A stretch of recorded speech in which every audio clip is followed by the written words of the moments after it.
تجھ کو بتاتا ہوں کہ تقدیر امم کیا ہے، شمشیر و ثنا اول طاؤس و رباب آخر۔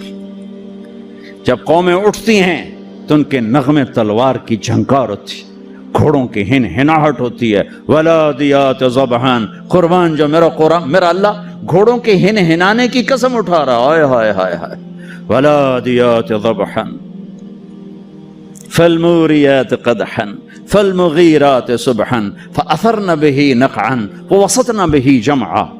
تیمور نے دنیا فتح کی، کبھی محل میں زندگی نہیں گزاری، خیموں میں کم وقت سوتا رہا، ساری زندگی خیموں میں سویا۔ چنگیز خان دنیا کا سب سے بڑا فاتح ہے، ساری زندگی خیمے میں سویا، کبھی محل میں نہیں سویا۔ اس کی اولادوں نے سونے چاندی کے گھر کھڑے کر دیے، وہ موت تک خیمے میں سویا کہ آؤ میں تمہیں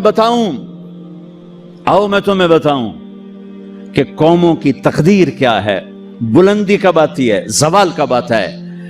جب شمشیر ہوتی ہے، تیر و تلوار کے نغمے ہوتے ہیں تو یہ اوپر اٹھتے ہیں، اور جب تانسین ہوتے ہیں اور طبلے کی تھاپ ہوتی ہے اور سارنگی کی سر ہوتی ہے اور گانے والی کیا آواز ہوتی ہے، تو پھر وہ قومیں سو جاتی ہیں، ڈوب جاتی ہیں، ہلاک ہو جاتی ہیں، تباہ ہو جاتی ہیں۔ تم شریعت کو بیچ سے نکال دو، تاریخ کو بیچ میں لاؤ کہ قوموں نے عروج کیسے پکڑا، زوال کیسے آیا۔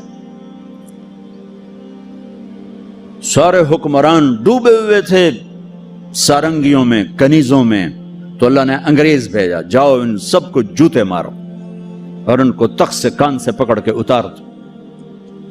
آخری میں ٹیپو سلطان تھے، لیکن جب کوئی قوم ڈوبتی ہے تو ایک فرد مشکل سے ہی کسی کنارے لگا سکتا، لہذا وہ اپنی جان کی قربانی دے گئے۔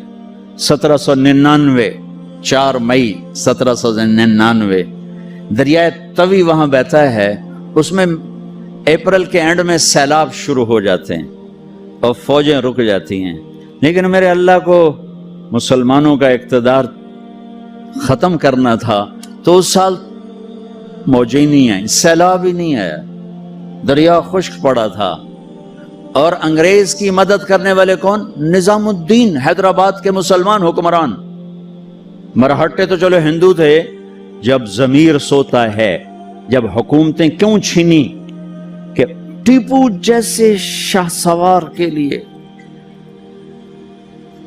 شیر نر کے لیے نظام الدین کی فوج آ رہی، مسلمان فوج آ رہی، اس کے لیے تو انہیں ڈوبنا چاہیے، انہیں مرنا چاہیے، انہیں غلامی کا طوق پہننا ہوگا۔ میرے رب کا نظام ہے، میرے رب کا قانون ہے کہ یہاں نااہل کو نہیں بٹھایا جا سکتا، اہلی آتے ہیں تو نظام چلتا ہے۔ وہاں میر صادق جڑ گیا، ادھر میر جعفر جڑ گیا۔ این جب وہ اگر یہ نہ بھی ہوتا نا تو بھی ہو ہی جانا تھا۔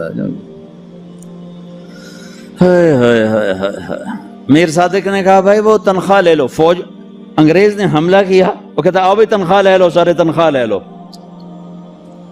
وہ پتہ نہیں کیسے کرائے کے فوجی تھے، وہ تنخواہ لینے کے لیے دوڑ گئے۔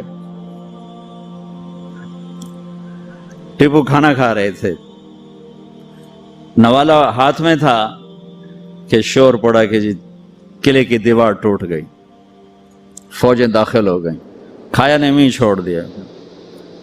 شیر کی ایک دن کی زندگی گیدڑ کی 100 سال کی زندگی سے بہتر ہے۔ انہیں پتا تھا اب کوئی راستہ نہیں ہے، اپنی جان کا نذرانہ دیا تو جنرل ہیرس نے کہا آج ہندوستان ہمارا ہے۔ پھر دلی بھی آ گئے۔ شاہ عالم ثانی کے زمانے میں دہلی میں انگریز داخل ہو گئے، اور پھر بہادر شاہ ظفر جو 1857 کی جنگ آزادی، وہ ایک ایسے جیسے یہ ہمارا جلوس نہیں ہوتا، جلوس، ان جلوسوں نے کبھی کچھ کیا؟ جلوسوں سے خوش نہیں ہوتا، سوائے کہ 2-4 گڈیاں ساڑو، 2-4 سائن بورڈ بن دیو تو جاندے گراہ گراندے بوجھے لٹ لو۔ تو وہ ایک جلوس تھا، نہ کوئی نظم تھا، نہ کوئی ترتیب تھی۔ اور ظلم کا جواب ظلم نہیں ہوتا ہے۔ جب انہوں نے دلی پہ قبضہ کیا تو انگریز عورتیں تھیں وہاں، 70 انگریز عورتیں تھیں اور 30-40 بچے تھے، انہوں نے سب کو ذبح کر دیا۔ ان کے ساتھ اللہ ہوگا جو عورتوں کو ذبح کر دیں، جو بچوں کو ذبح کر دیں۔ میرا دین ظلم کی اجازت نہیں دیتا۔ حضرت علی اور یہودی آپس میں جنگ ہو رہی، خیبر، قمواس کا قلعہ، ابھی بھی اس کی دیواریں کھڑی ہیں۔ میں پچھلے سال گیا تھا وہاں، اس کو دیکھا تھا جا کر، جہاں سے حضرت علی چڑھے، دروازہ توڑا سر، تو اس پر وار کرنے لگے، اس نے منہ پہ تھوک دیا، اس نے منہ پہ تھوک دیا، تلوار پیچھے کر لی، کہ چلو دوبارہ۔ کہنے لگے ہیں دوبارہ کیوں؟ مجھے قتل کیوں نہیں کیا؟ تو میرے اوپر چھا گیا تھا، کہ پہلے تو میں اللہ کے لیے قتل کر رہا تھا، جب تو نے میرے منہ پہ تھوکا تو مجھے غصہ آ گیا، مجھے ڈر لگا کہ تمہارا قتل میرے غصے کی وجہ سے کہیں نہ ہو، اللہ نہ ناراض ہو جائے، میں تمہیں اللہ کے لیے قتل کر رہا ہوں۔ اس نے کہا میاں مجھے کلمہ پڑھا دے، مجھے نہیں لڑنا۔ اور جب اسلامی لشکر جاتے تھے تو حکم ہوتا تھا کسی بچے کو نہیں قتل کرنا، کسی عورت کو نہیں قتل کرنا، کسی گرجے کے راہب پادری کو نہیں قتل کرنا، بوڑھوں کو نہیں قتل کرنا، درختوں کو آگ نہیں لگانی، درختوں کو نہیں کاٹنا۔